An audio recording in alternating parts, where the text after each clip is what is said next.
So welcome again to our series of interviews in this Holy Habits series that we're doing as the Barnsley Methodist Circuit.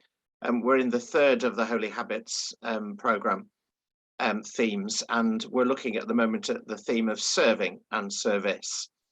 And I'd like to welcome Michael Sanderson, who is from the south side of the Barnsley Circuit in the South Church. Welcome, Michael. Just tell us a little bit about how you serve in your in your Christian life. I know that there's, first of all, a bit about schools, isn't there?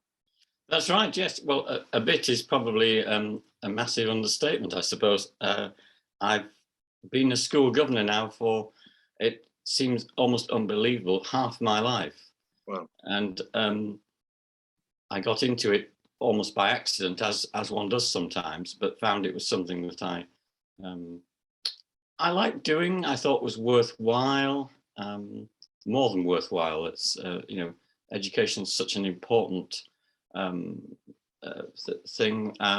Education can change people's lives, however young or old they are, actually, of course, but particularly for children. So I became a governor of one of Barnsley's secondary schools, and I was a governor there for a very long time, and for most of that time I was the chair of governors.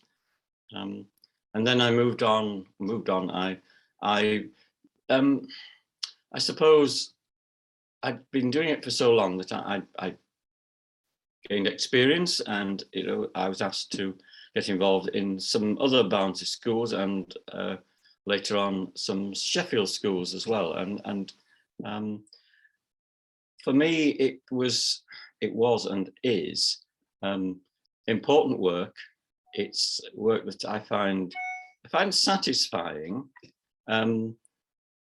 almost enjoyable at times. For instance, tomorrow morning, I'm going to go and meet a group of primary school children in one of my primary schools, which I'm sure will be very enjoyable and interesting.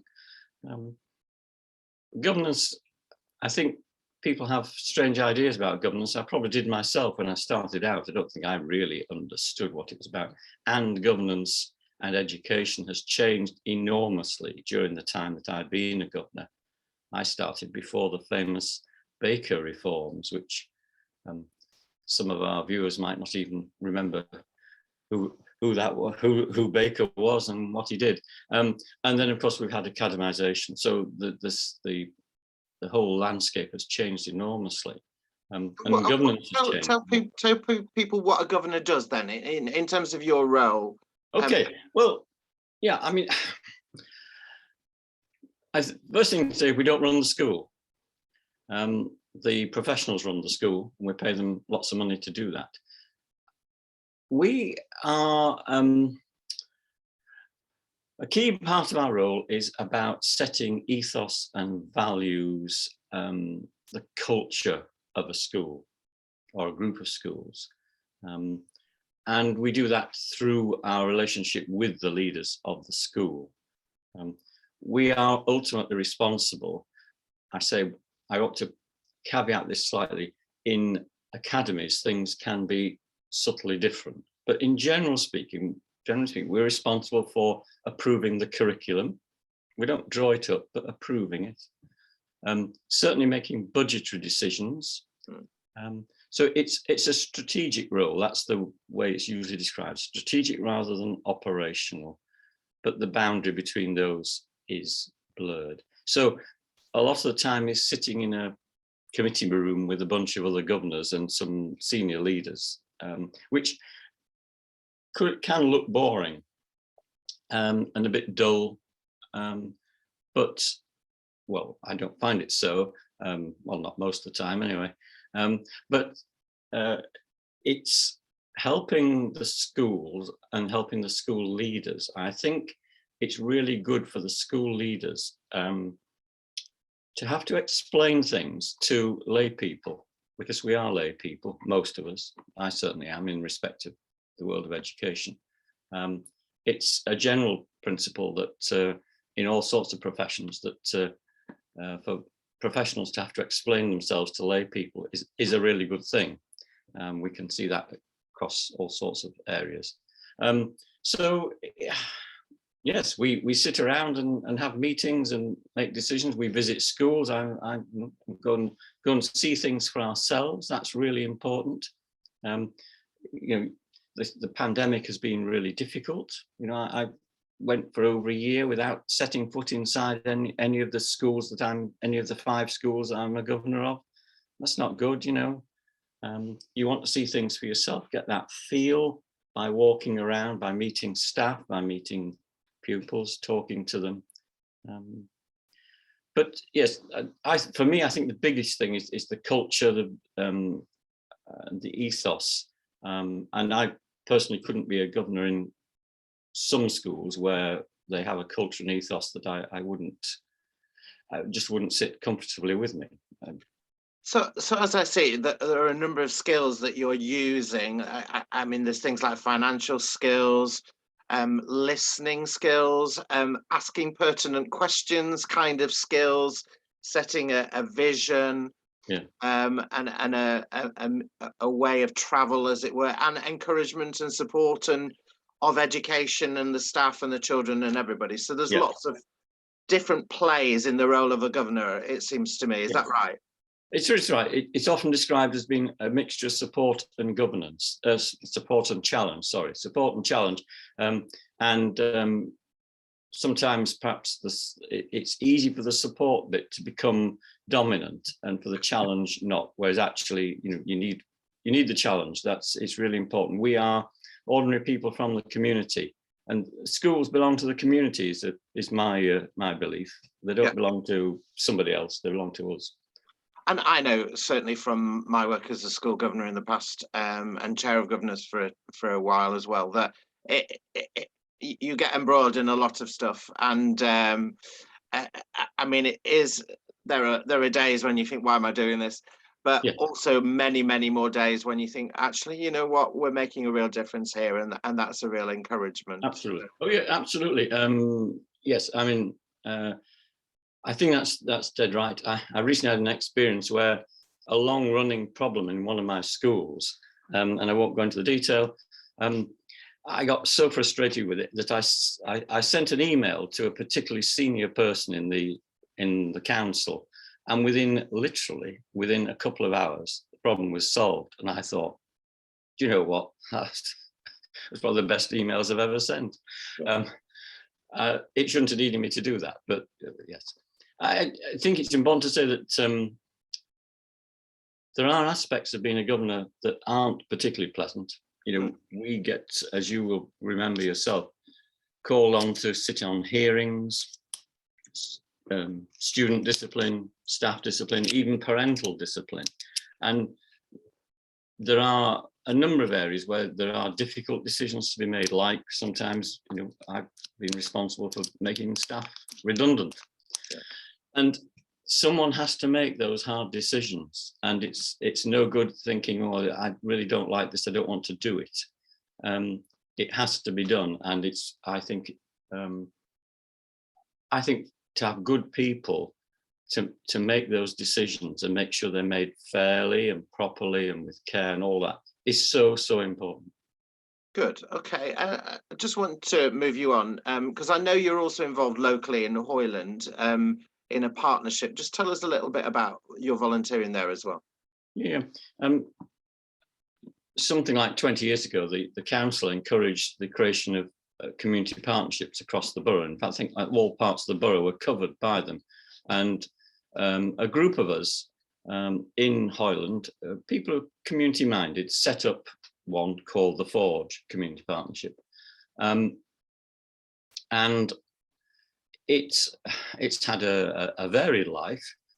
We went through a period when there was also Objective 1 money around, and we set up and ran all sorts of projects. And in particular, we run a number of community centres in places which were redundant buildings or failing buildings. So some of your viewers won't be familiar with all the places, but the Rockingham Centre at the Birdwell Roundabout, Hoyland Common Community Centre, There's a centre down on the Clough Fields estate and so on. Various places. So we run those community buildings, and some of them offer a wide range of opportunities for people to use the buildings. There's a cafe in one of them, for example. And then we promote activities. So for a long time, we ran Sure Start in the Hoyland area. And of course, Sure Start sadly has finished, but there's the legacy of that. So work with children and young people, work with families. We set up with, we employ some staff at one point, a lot of staff actually, but we're in a position to go out there and look for grants to provide projects and to help us to run the facilities that we've got. Most of those community partnerships that were set up 20 years ago, sadly, eventually failed.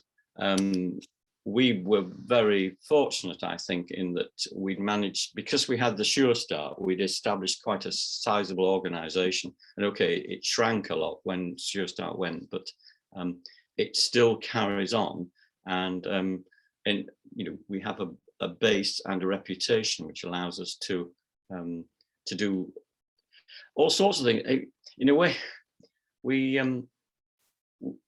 our history has been, opportunities have come along and we've said, yes, we'll have a go at that. Somebody was running a community centre, they got into financial difficulties, they couldn't keep it going. What do they do with it? Would you take it on? Yes, we will. Or the Rockingham Centre, the council wanted to attract £1 million grant to, it's an old miners' welfare, to refurbish it. But in doing so, they needed a community organisation to take that on. We said, all right, yes, we'll give it a go. Which in hindsight, I sometimes think was a remarkably foolish thing to do, because we, we run a community nursery, which again was a failing enterprise, and somebody wanted, a group to come and take it on. At the moment, we're helping to distribute grants around food poverty, fuel poverty. An enormous range of possibilities, and tomorrow there might be something completely different. Yeah, that's fantastic. So, I mean, obviously, your volunteering is in education, is in community development and support, and obviously, we've not even touched on, local preaching, being involved in the circuit leadership team, district leadership team in the past. So, I mean, phenomenal what you were doing in terms of serving God in his church and in his world. I mean, why do you do it? Yes, that's a good question, isn't it? Well, obviously, I think I hope in the case of the church work, the answer's reasonably obvious. One reason I do the Forge and school governance stuff is that I don't think that as Christians we can or should do everything through the church itself. And in fact, on the contrary, I think that you've only got to look around. So much of what's good in society actually was either initiated by the churches and Christians, or indeed still is. And I mean, that's true of the Forge Partnership. It's not a it's a secular organisation, but a lot of the founders were Christians. And we had a meeting last night. We got two clergy there, and other Christians. They play a key part in it. So I think for me, I take very seriously what Jesus talked about in Luke chapter 4. The Spirit of the Lord. Yeah. That for me, that's a vital part of being a Christian, and you can do lots of wonderful things through the church itself as an organisation, absolutely, and I try to get involved in some of that. But there's so much more out there that I think where I tried. I'm not a governor of church schools, but and I'm not trying to bring my Christian faith into those schools, but my Christian faith is guiding how I approach, how I behave in those situations, and what I, the judgments that I'm making. It's particularly true. I think those difficult situations of sitting in a hearing when I'm listening to an argument about, somebody did this, somebody did that, and trying to approach that in the right way. It's, what can I say? For me, it's like it's a bit like breathing. It feels like there are things that must be done. I happen to have picked or fallen into certain things. Fallen into is probably more accurate than picked, but they seem to work for me. And if I didn't feel they were worthwhile, and that for me as a Christian that they were good things to do, I'd stop doing them. Obviously. Yeah. Great. So that good news to the poor, sight to the blind. This is a fleshing out of that in Absolutely. society, and thereby the church, through you and through others, being represented and bringing that commission into the world, which is fabulous. Yes. Absolutely. Thank you, Michael, for sharing with us this morning. Thank you for all that you do. That it seems to me that you must be out more than you're in. On behalf of education and the community and the church, we want to say a big thank you to you. But also thank you for sharing, because it's a real insight into how you serve God. So we're grateful for conversation today. Thank you. Okay, thanks.